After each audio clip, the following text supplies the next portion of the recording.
Hey everybody, I'm Dr. Deb, and welcome to another episode of PTSD and Beyond.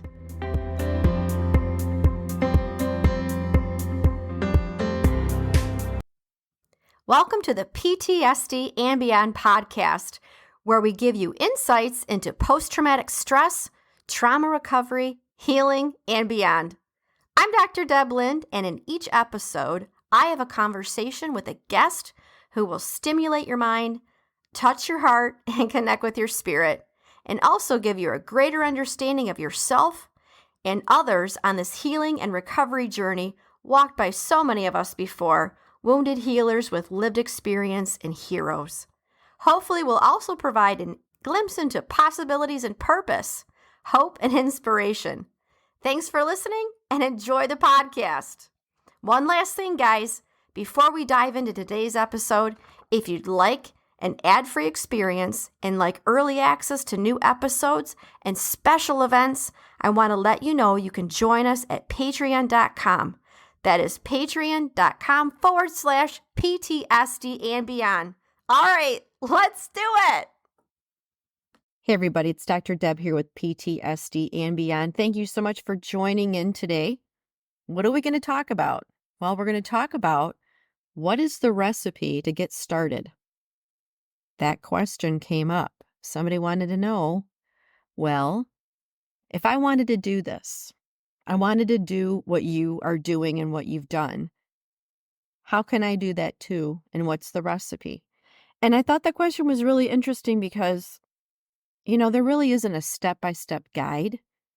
There's a lot of information that can help us with figuring things out. But when it comes to actually step-by-step, an instruction manual book of do this step first, do this step second, do this step third, I don't really find something out there like that. There's a lot of promises of, oh, hey, sign up and click here and you'll get this PDF and all this other stuff.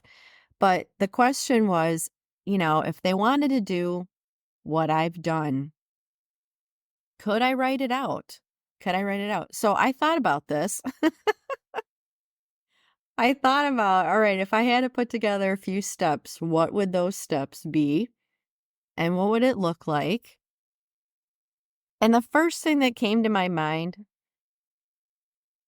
seriously, what's this?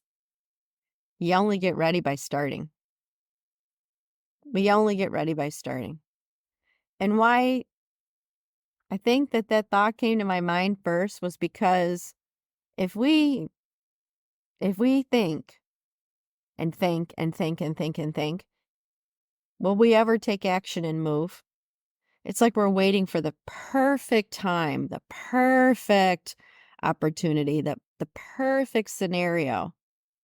And I don't really believe that those perfect, and I'm using air quotes around perfect, those perfect moments are the catalyst to get our asses to move. I don't think so. Because if it was, then we would see people taking action all the time. What we do see is where people either lose something or they have a catastrophic event in their life. Something is taken away. Again, life-changing event. And those moments are the ones where they actually get more action to get people to get their shit together to take action. And research shows that too. So it's not just my opinion. And for me, it was a catastrophic event that did happen where I made that promise to myself. Yeah. How old am I now? So I made that promise 30 years ago. 30 years I've kept that promise. That's a hell of a long time. All right. So step-by-step process. And I laugh because what I want people to realize is what makes sense for you and what is right for you is really what's important. I mean, we can learn from each other. We can be inspired by each other, and we can take information that makes sense for you It might not make sense for me, and I always use the sandwich analogy. I don't like fresh tomatoes on my sandwich, but most places, when you go order a sandwich, will have fresh tomatoes on your sandwich. So they're not making the sandwich for Deb. They're making the sandwich for most people like tomatoes on their sandwich. So just keep in mind that we learn from one another. We can be inspired by one another. You know what? I get hope from when I hear other people's success stories. I can tell you, gosh, I can remember saying to people that I met early on, I hope that when I'm your age, I'm where you're at. I hope when I'm your age, yeah, that I'm where you're at. For some people, I am. And for others, I still have hope that one day I'll get to that place too. I don't compete with them, but I get hope and inspiration from them. And maybe somebody out there is saying, you know what, Deb, I hope that I get to where you're at someday. And someday turns into one day. All right, so here's the first thing. This is step number 1. I'm laughing because I want it to be lighthearted. Doesn't have to be doom and gloom, all right? It doesn't. This is supposed to be inspirational. All right, step number 1 is awareness. And awareness can look like, what the hell's going on? And then you answer that question. What is going on here? What is going on? And that awareness can be one of the most pivotal moments. Pivotal. Because you see things for what they are, not for what you want them to be. You see people for who they are, not for who you want them to be. I often say that as children, one of the most awakening moments is when we see our parents for who they are, for who they are as a person, not their role, but themselves as an individual. And one of the things I did ask myself when I was younger was, if I met either one of my parents, would I want to know who they are? Would I want to know them? And for one, it was yes. Yeah, I'd want to hang out with them. I'd want to just chill. And the other person, I was like, I wouldn't want to know that individual. They're not somebody that I want to know. They're not a person I want to have in my inner circle, my private inner circle. Absolutely not. So awareness is the first step. What's going on? And if it's people that we're looking at, it's seeing them for individuals and not the role. And society likes to reverse this. Society likes us to evaluate and judge a person and idolize based on the role and not the individual. Because you can have a person who society thinks is, all that in a bag of chips because of their accolades, because of their contributions, because of the donations that they've done, all the volunteering and everything, but they can be a fucking monster in their own home.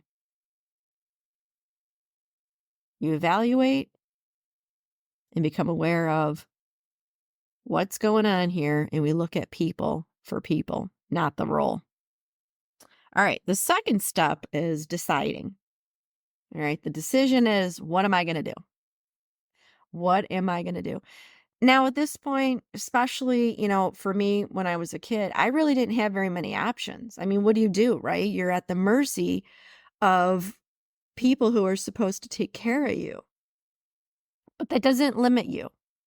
It doesn't limit you from not making a decision. You can still make a decision. And for me, I made a decision. And I also made a promise. So making a decision is the second step.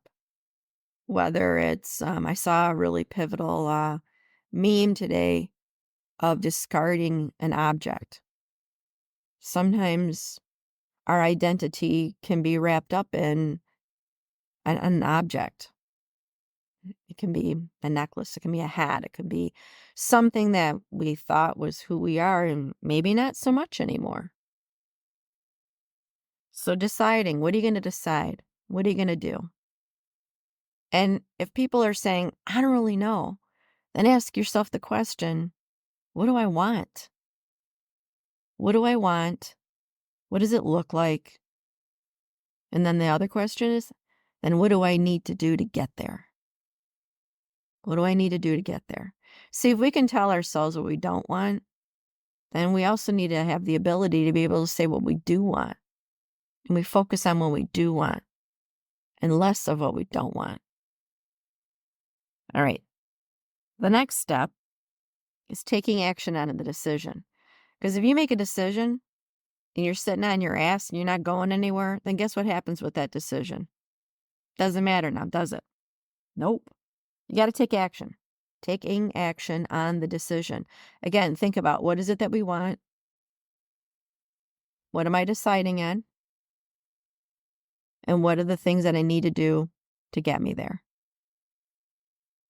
Now, making the commitment is the fourth step.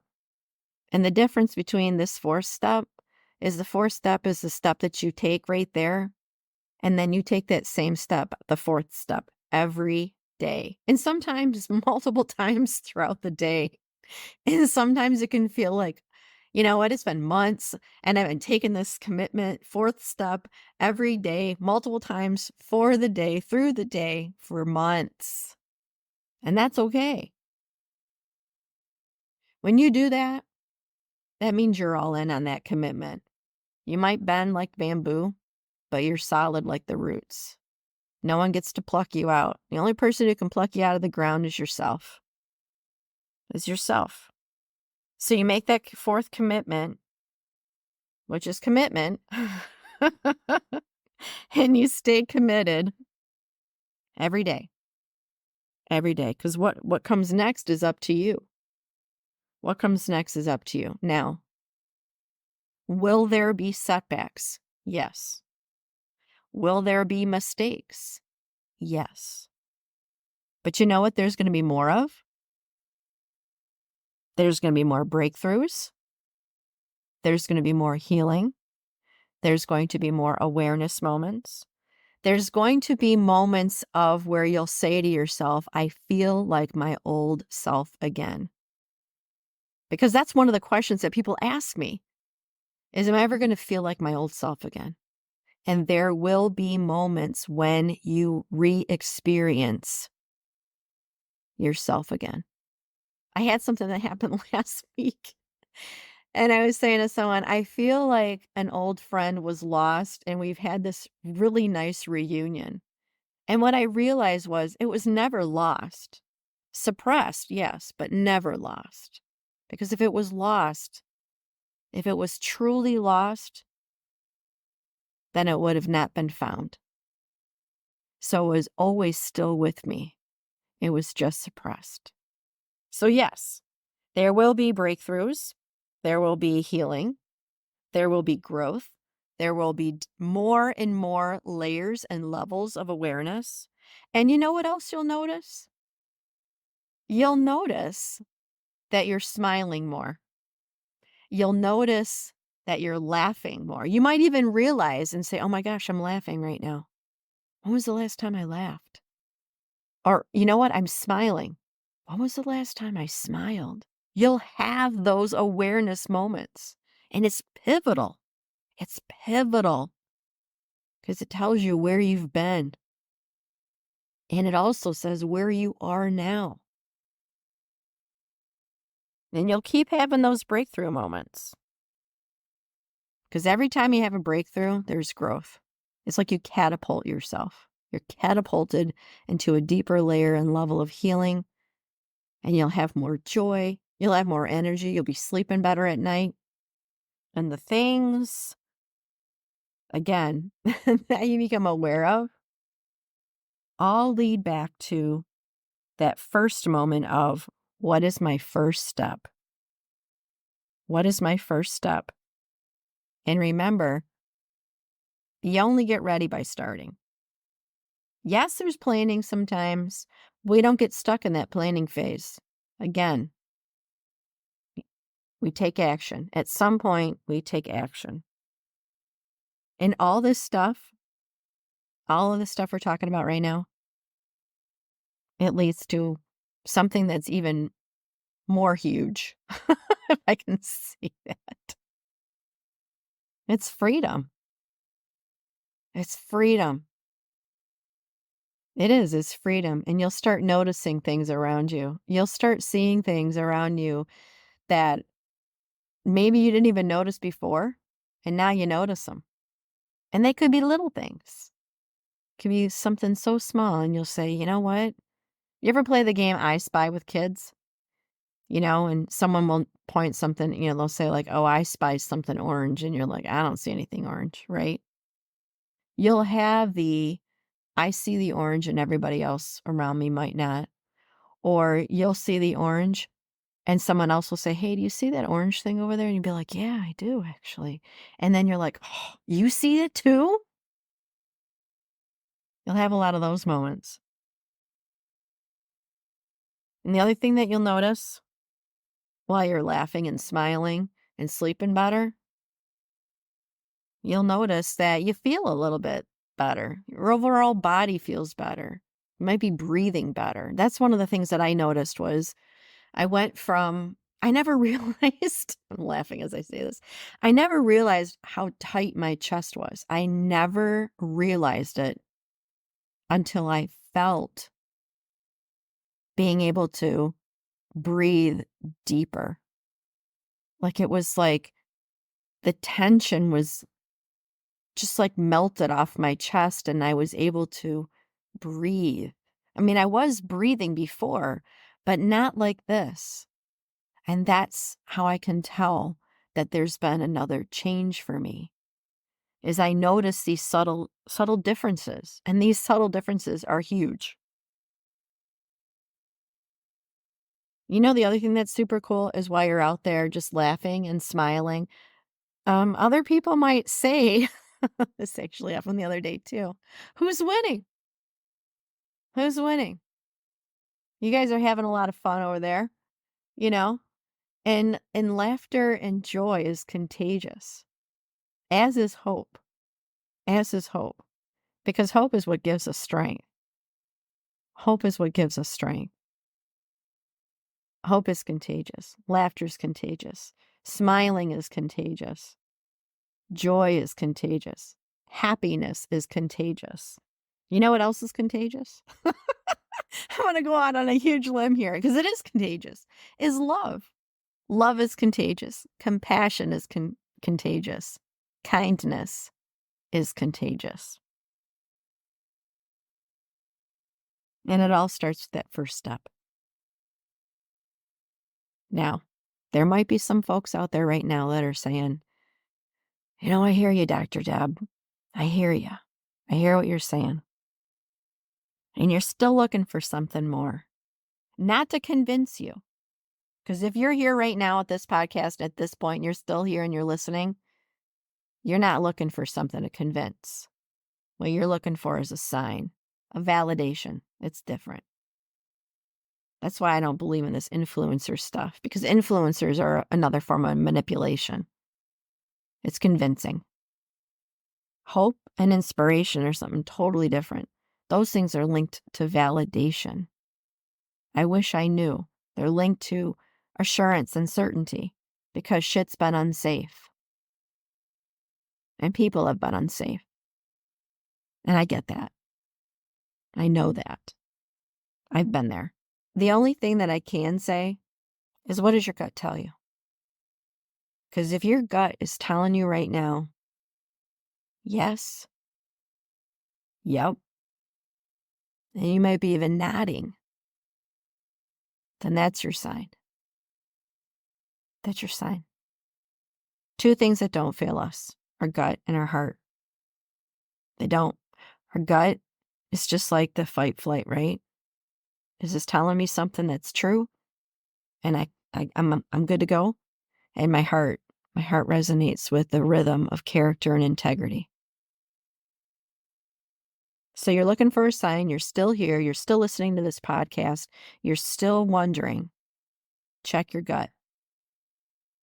Because we all know we've been in a situation before where for some reason our gut's telling us, don't do that. And then we don't do it. And we find out later, oh, you know what? I'm so glad I listened to my gut. But there's your answer right there. There's your, I don't say it's your final answer. It is the answer for right now in this moment. And if we're still uncertain, it is okay. It is okay to pause. What's not okay is to quit. It's okay to pause. What's not okay is to quit. So there's your sign. There's the recipe. Remember, you only get ready by starting. And it may be one of the most difficult things you've ever done in your life. And that's okay. Because guess what? You get to decide. You get to decide. You get to be the cycle breaker. You get to do this for you. And that's a beautiful thing. All right, you guys, this is Dr. Deb with PTSD and Beyond. Hey, you want to know what? I got to do something else here. I want to give a heartfelt shout out to Dr. Pam Hall. I don't know if you guys have checked out her book, PTSD Unplugged. This person, I kid you not, she is a relentless positive force for our veteran community. If you haven't checked out her book, check out the hyperlink below. Click onto it, send her a note. And Dr. Pam, thank you so much for your ongoing sponsorship of this podcast and for the work that you continuously do and everybody in our community around the world. And hey, I want to give a shout out to Ireland. Hey, we broke out in the top 200 in Ireland for mental health podcasts. So thank you so much. And as always, we are better together. We're stronger together. And take what resonates and go beyond.